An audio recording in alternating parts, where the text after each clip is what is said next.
Hoy nos corresponde iniciar el capítulo 4 de Apocalipsis, que es la adoración en el cielo y que marca una nueva faceta en las cosas que el Señor está mostrando, de acuerdo a lo que nos decía en el versículo 19 del capítulo 1. Él le dijo a Juan: escribe las cosas que has visto y las que son y las que han de ser después de estas. Las cosas que han de ser después son las que empiezan en este capítulo 4. Son las cosas que están por ocurrir. Para nosotros siguen siendo futuros. Todo lo que viene de aquí en adelante de Apocalipsis, desde el 4 hasta el 22 capítulos. Consideremos algo que está aquí importante. Cuando el Señor le hace escribir a Juan, este versículo 19 al final les dice las cosas que han de ser después de estas. Vamos a tratar de meternos en las escenas que vamos a ver a continuación. Entonces aquí el Cordero, el Hijo de Dios, el Cristo glorificado, le está hablando a Juan y es como si le estuviera diciendo lo siguiente: te voy a mostrar una serie de cosas. Muchas de ellas quizás no las vas a entender, otras mi espíritu te las va a revelar, pero te vas a quedar maravillados porque todas estas cosas son revelación de algo futuro. Y más o menos lo mismo nos está diciendo a nosotros. Por consiguiente, es bastante complicado tratar de interpretar la escatología, digámoslo así, al pie de la letra. Coger estos pasajes y decir, sí, es que aquí va a ocurrir esto y allá va a ocurrir aquello otro, y en tal parte sale tal persona y en tal fecha. Ya sabemos que las fechas bíblicamente no pueden ser en ningún momento tomadas en forma fiable, porque el propio Señor enseñó que todas estas cosas están solamente en la potestad del Padre. Los ángeles no las conocen y los profetas las van conociendo a medida que se van desarrollando. Entonces tenemos que partir del punto de revelación. Lo que vamos a mirar de aquí en adelante es revelación. Es algo que, por lo cual yo oro, como Pablo nos va a mostrar también aquí en el pasaje que voy a citar a continuación, para que todos tengamos ese espíritu. ¿De qué? De revelación. Es decir, es un espíritu que ilumina nuestro interior con entendimiento de las cosas que Dios está trayendo sobre su pueblo.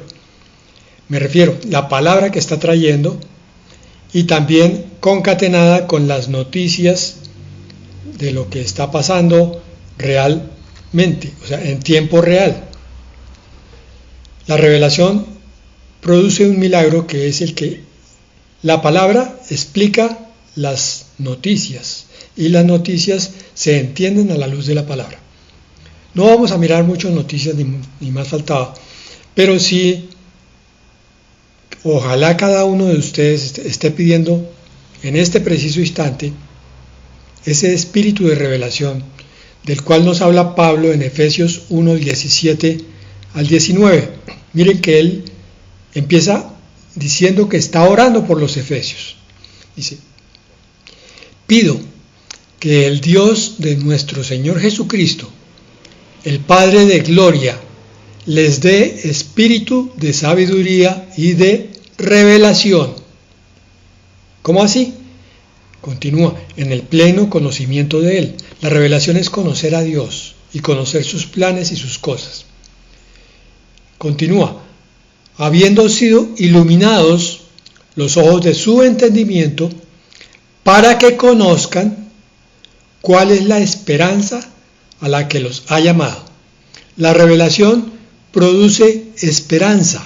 No es simplemente que entramos en un estado de emoción porque entendimos cosas que antes no, sino que además se va formando el cuerpo de la esperanza que es la que nos hace mantener firmes y en paz mientras caminamos por estos tiempos complicados.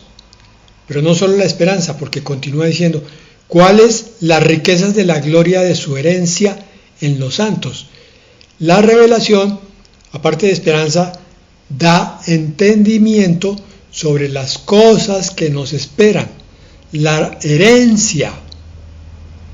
Creo que hace un tiempo hablamos de cómo el creyente iba a recibir como herencia muchas cosas que el Padre le está dando también al Hijo. Nosotros vamos a ser ricos en todo sentido, opulentos en conocimiento, en entendimiento, en amor, en virtud, en santidad, pero también en posesión de poder y de todas las cosas. Porque todo lo que Dios maneja se lo está transmitiendo a su Hijo Jesucristo y Él a su vez nos lo transmite a nosotros para que se cumpla el plan de la creación, de que seamos co-gobernadores con Dios.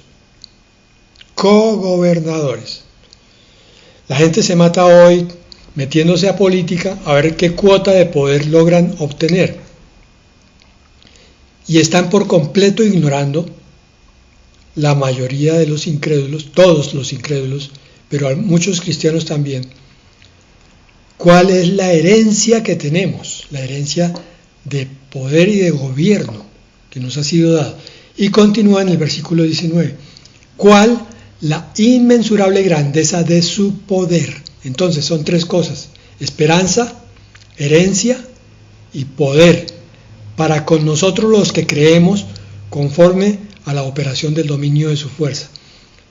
Esta esperanza, esta herencia y este poder son de Dios, no son nuestros. Él los coloca entonces en nosotros para que lo administremos, pero siempre conscientes que es la operación del dominio de su fuerza. En conclusión, toda palabra está sellada para el que no tiene revelación. Son muchos los que vienen a veces, empiezan a congregarse y dicen, ay pastor, pero es que yo no entiendo la Biblia. Hermano, hay que decirles, es que hay un Espíritu Santo que obra en revelación cuando usted tiene la relación adecuada con Él. Y cuando le pide, llama a la puerta, golpea para que Él le abra y pide para que Él le dé esa revelación, ese entendimiento profundo. Uy, es que el hermano es muy ungido. Bueno, no sé, puede que sí, puede que no, pero esa unción que tú estás mirando en otro, tú mismo la puedes tener y la puedes pedir con toda humildad, con toda obediencia, para que tú puedas recibir entendimiento de las cosas que están escritas en la palabra de Dios. Esta revelación, insisto, ilumina al humilde y al obediente que se relaciona adecuadamente con el Espíritu Santo. Mejor dicho, con Dios. Humilde y obediente. No se puede pedir revelación si no se está dispuesto a obedecer. Pero es que yo le he pedido, pero es que hay cosas que a mí no me cuadran. Hermano, ahí está la explicación. Ya, ¿qué hacemos? Si tú no asumes la palabra de Dios como verdadera y fiel, de tapa a tapa, si tú no vives de acuerdo a esa palabra, de tapa a tapa, la revelación no va a llegar, porque no hay humildad y porque no hay obediencia. Bien. Entonces empezamos Apocalipsis, capítulo 4, versículo 1. Después de esto miré. Juan estaba viendo en visión el periodo que acababa de terminar, que es el de la iglesia. Acababa de ver en sucesión 7 iglesias que describían una detrás de otra la era de la iglesia o la era del Espíritu Santo o la era de la gracia, como quiera que se llame. Por tanto, al terminar con la iglesia de la Odisea, se cierra para la historia la era de la iglesia y empieza una nueva etapa. La iglesia de la Odisea es la última de las iglesias que el mundo va a presenciar. Y aquí en adelante empieza lo nuevo, que es lo que nosotros en esperanza estamos ardientemente esperando. Después de esto, mire, el creyente que mira como miró Juan, con ojos de discernimiento, con ojos que quieren entender, con ojos que quieren tener la revelación, entonces va a ver grandes cosas. Dice él, he aquí una puerta abierta en el cielo. Imaginemos esta escena. Estoy yo clamando al cielo para que el Señor me muestre más cosas, más que simplemente el entendimiento de qué es el bautismo, de qué es la cena del Señor, de qué es el Padre Nuestro, de qué son los 10 mandamientos, de qué es la era de la iglesia. Señor, yo quiero conocer más de ti. Esa es la vida eterna, dice el Señor Jesucristo, que te conozcan a ti y a quien tú enviaste. He conocido poco de ti, muéstrame más. Y de pronto entonces, como en un portal, se abre a una nueva dimensión, porque lo que aquí va a ver Juan es una parte en el cielo y otra parte en la tierra, pero todos son eventos futuros. Por tanto, esto es en otra dimensión totalmente distinta a la terrenal. Juan está desde aquí en el Espíritu. Ya no es simplemente un creyente más, o un discípulo más, o incluso un apóstol más. Ahora está en la dimensión del cielo. ¿Cómo pido yo a Dios lo mismo que pedía Pablo para la iglesia de Éfeso? Que nos dé a todos nosotros ese anhelo de ver cosas grandes y ocultas y profundas, y de entenderlas para que nuestra vida sea transformada a partir de ahí, porque esta revelación no es solamente para tener una serie de conocimientos, es porque esta revelación toca profundamente la vida.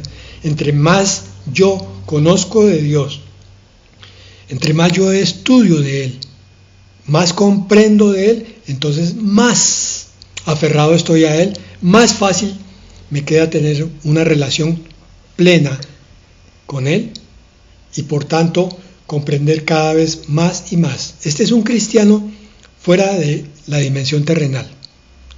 Este es un cristiano que está en el Espíritu.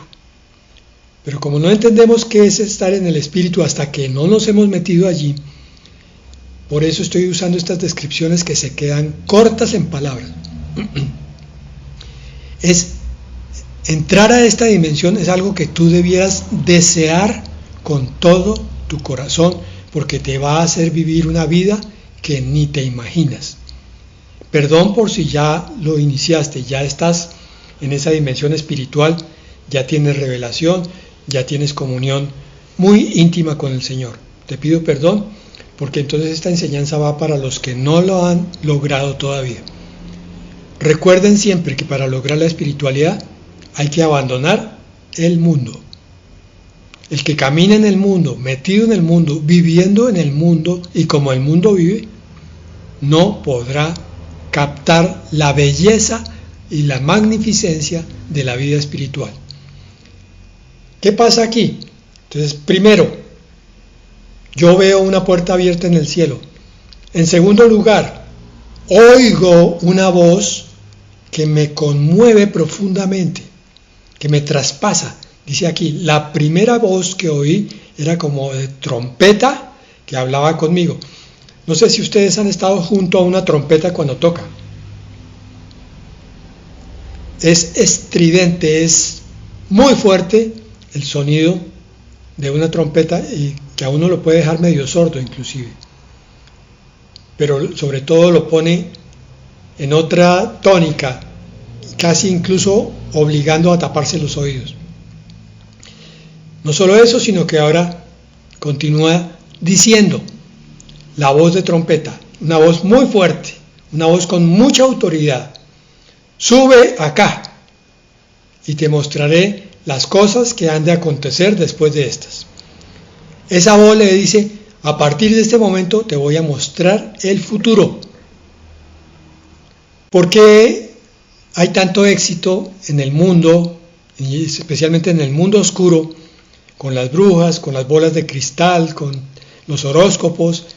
Porque en el corazón el Señor puso el deseo de conocer algo del futuro, pero Él lo administra, la mayoría de las veces con cuentagotas, pero cuando ya uno está listo, porque esa es la razón de por qué no viene la revelación como en una abundancia, porque no somos capaces muchas veces de digerir la información que Dios va a traernos.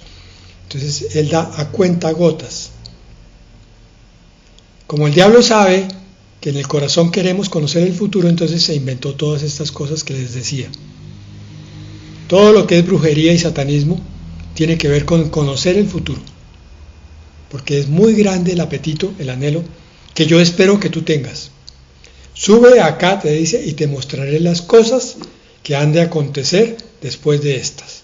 Como te das cuenta, esto es una invitación a una vida nueva, a una vida transformada. No importa qué tan maduro estés en el caminar cristiano, Apocalipsis nos lleva a una vida mucho más alta y a una dimensión mucho más grande. Una voz potente, una puerta en el cielo y una revelación del porvenir. Así empieza Apocalipsis 4. Y nos dice en Apocalipsis 22:6, y me dijo, estas palabras, incluida la que acabamos de leer, son fieles y verdaderas. Lo que Juan vio es una gran verdad, y tú como creyente debes creerla. Continúa, el Señor, el Dios de los espíritus de los profetas, ya ha enviado a su ángel para que les muestre a sus siervos lo que pronto tiene que suceder. ¿Cuál era la sucesión?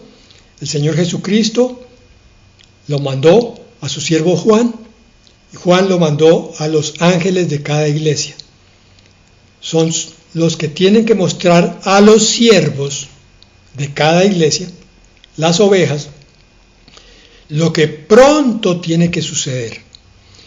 Apocalipsis es un libro que tiene tan grande revelación y produce un tan gran entendimiento de las cosas del Señor, no solamente las futuras, sino las presentes y las pasadas, que Satanás ha procurado velar este libro de muchas maneras.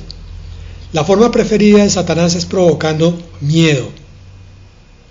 Apocalipsis, habla de cosas terribles, todo el mundo se muere allá, yo no leo ese libro. Ten cuidado, hermano, porque entonces estás oyendo la voz de Satanás y no estás oyendo la voz de Dios que te dice, bienaventurados los que oyen y los que leen las palabras de la profecía de este libro. Y te está bendiciendo en ese momento si oyes o lees. Entonces, el otro mecanismo por el cual Satanás aparta a la gente es diciendo, no, es que Apocalipsis es muy difícil de entender. Y sí, es un libro que no se entiende de buenas a primeras, requiere 20,000 pasadas, pero con una que tú le des, o 2 o 5, mejor todavía, es mucha la riqueza que vas a obtener para tu corazón. Tu relación con Dios va a cambiar. Si has puesto, y eso espero que lo hayas hecho, en tu corazón la intención de comprender lo que Dios quiere transmitirte a través de esto. Si no la habías puesto, esa intención, puedes hacerlo en este momento. Señor, ayúdame a ver los tesoros ocultos de tu palabra en Apocalipsis. Versículo 2, miren, de inmediato estuve en el Espíritu. Juan dice aquí, entre líneas, que las cosas de Dios no se pueden comprender en la carne. No es posible entender las cosas grandes y profundas de Dios. cuando solamente la emoción o el intelecto o la razón son las que comandan nuestra vida. Estas tres cosas, intelecto, emoción y razón, hay que dejarlas de lado y poner la fe para poder entrar en el Espíritu. He aquí un trono estaba puesto en el cielo y sobre el trono uno sentado. Una vez más tenemos que hacer un pequeño alto y mirar qué es lo que está pasando. Se abre la puerta en el cielo y ahora,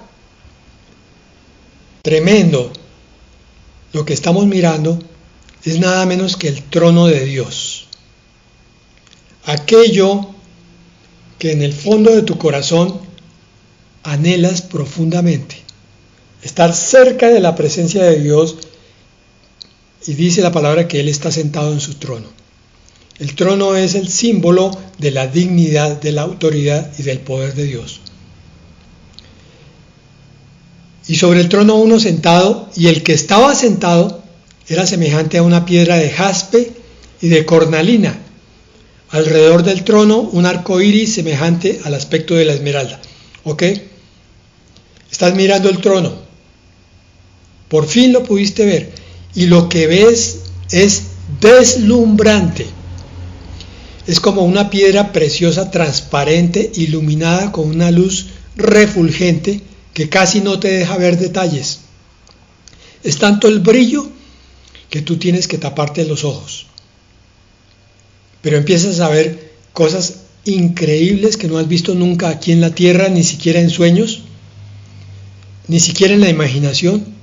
Y entonces estás empezando a ver parte de la grandeza de Dios. Pero vuelvo y repito, las cosas grandes de Dios son reveladas estando en el Espíritu. Es decir, esta misma palabra te va a estar llegando si tú estás haciendo todo el deber de hablar con Dios y decirle: Señor, permíteme comprender. Permíteme ser tan humilde que yo pueda ver tu grandeza a través de esta palabra. Porque si tú estás como aquel que entra y se sienta en una butaca de cine a ver una película, o a un salón de conferencias, te sientas en una silla a oír una exposición, no vas a entender en el corazón muchas cosas que yo no voy a decir con mi boca, pero que el Espíritu Santo sí va a hablar a tu corazón directamente. La revelación la da el Espíritu Santo, no la da un pastor. El pastor puede que traiga una revelación, llamémosla así, muy ungida, pero si tú estás cegado a la revelación, lo que el pastor te esté diciendo te sabe a algo insípido. No le encuentras ni pies ni cabeza, porque no está llegando la revelación a tu corazón. ¿Qué es estar en el Espíritu? Primero, es estar abierto a Dios. ¿Por qué lo digo así? Porque muchas veces estamos cerrados a Él. Ay, es que ahorita hay un partido de fútbol, entonces enfoquémonos en el partido y olvidémonos de Dios. Ah, es que ahorita más adelante vienen unos amigos a charlar y vamos a compartir. Se me cierra el espíritu para Dios. Desgraciadamente muchas veces es así. Entonces, por eso oramos cuando hay una reunión en el nombre de Dios alrededor de la palabra, para que la oración nos lleve a estar conscientes de cuánto debemos abrirnos a Dios. Eso es algo que tú haces, nadie lo puede hacer por ti.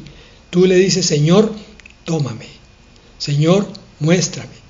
Después, con humildad, porque puedes abrirte a Dios pero con soberbia, entonces empiezas a discutirle: Señor, no entiendo eso, Señor, eso no me parece que sea así. Es humildad. Señor, amén, amén, amén, amén. Gracias, Señor, por el regalo que me estás dando hoy.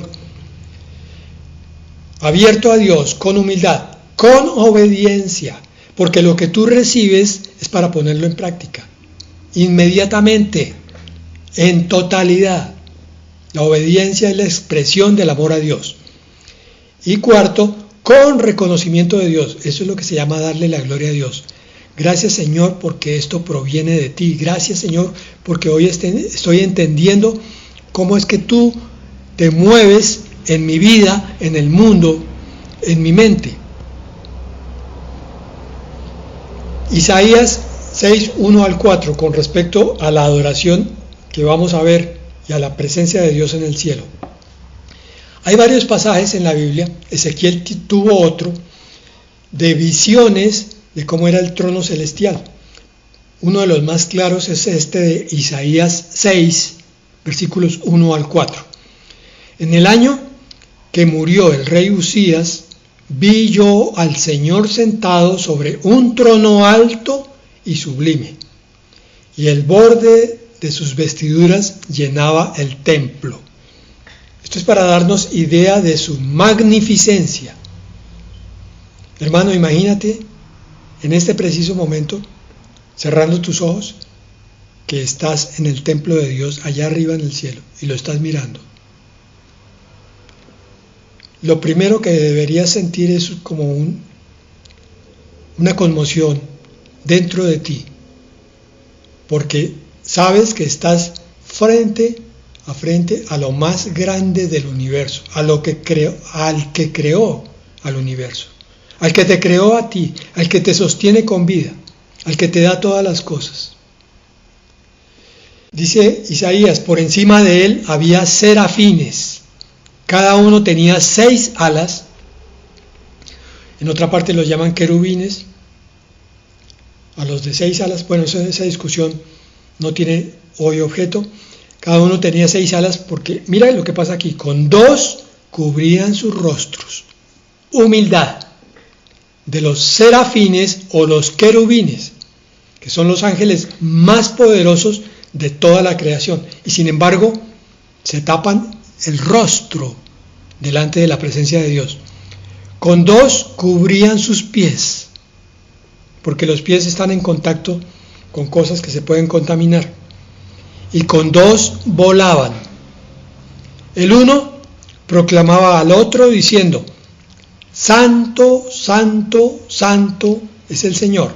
¿Por qué 3 veces santo? Santo el Padre, Santo el Hijo, Santo el Espíritu Santo. Es el Señor de los ejércitos. Toda la tierra está llena de su gloria. ¿Quién dice esto?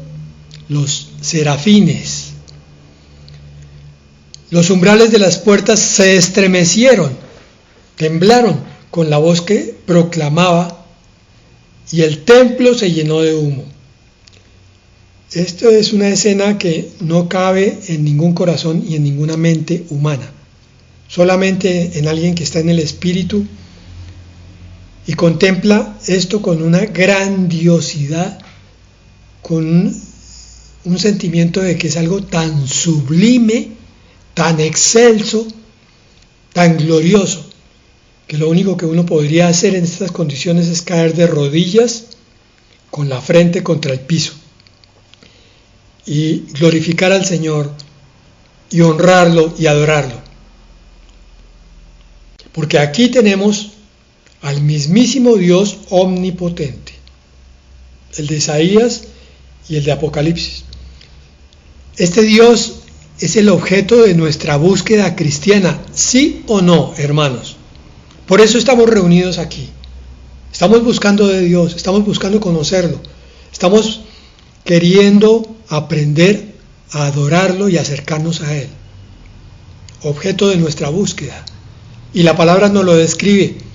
¿Y saben qué es lo triste? Que a veces leemos estos pasajes, pero lo leemos con los ojos solamente y no con el espíritu. Y entonces son como letras muertas, pero no nos tocan en lo profundo, en lo íntimo. No nos hacen caer de rodillas. Es la causa, este Dios altísimo que está sentado en ese trono, de nuestra provisión. Todo lo que llega a ti para el sustento de tus bendiciones y de tu vida. Este Dios altísimo es el que vamos a ver real y directamente un día ya muy cerca.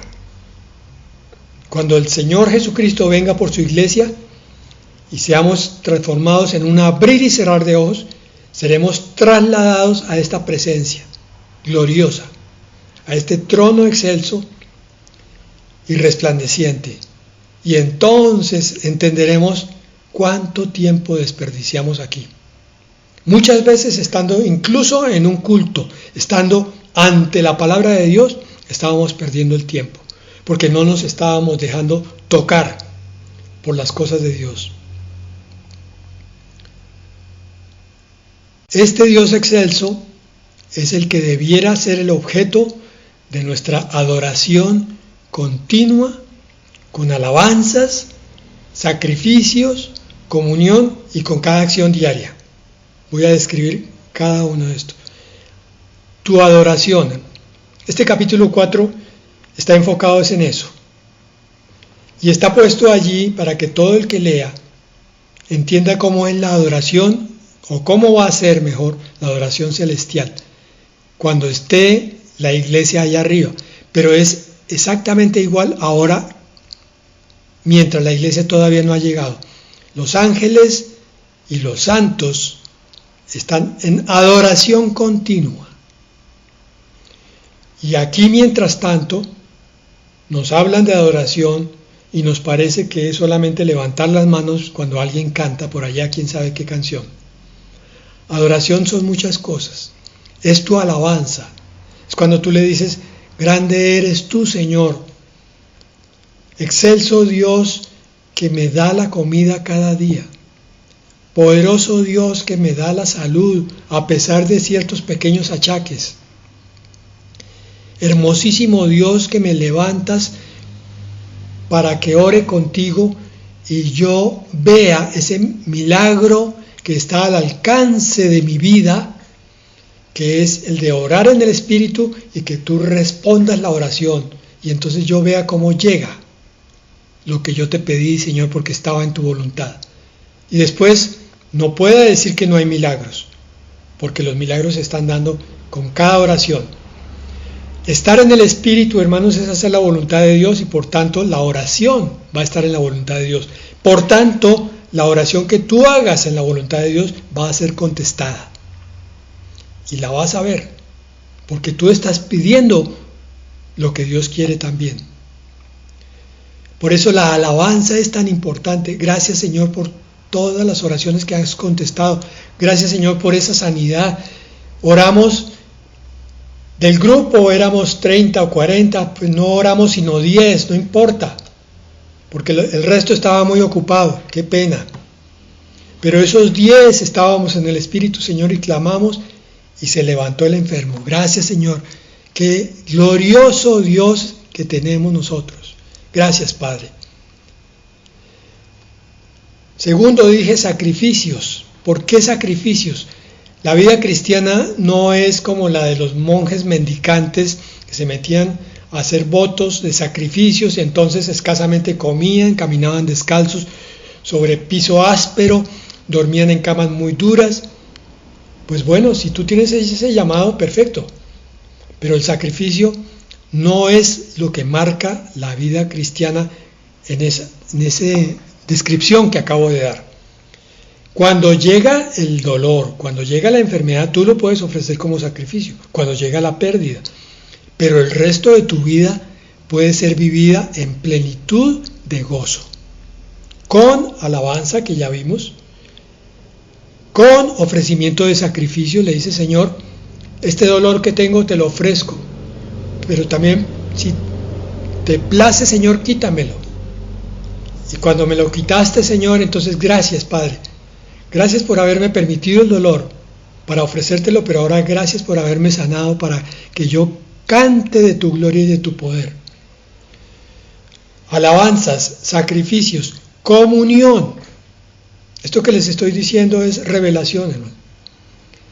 El tema del trono celestial y la adoración en él es para que aquí en esta vida nosotros nos preparemos para esa adoración, en comunión con Dios.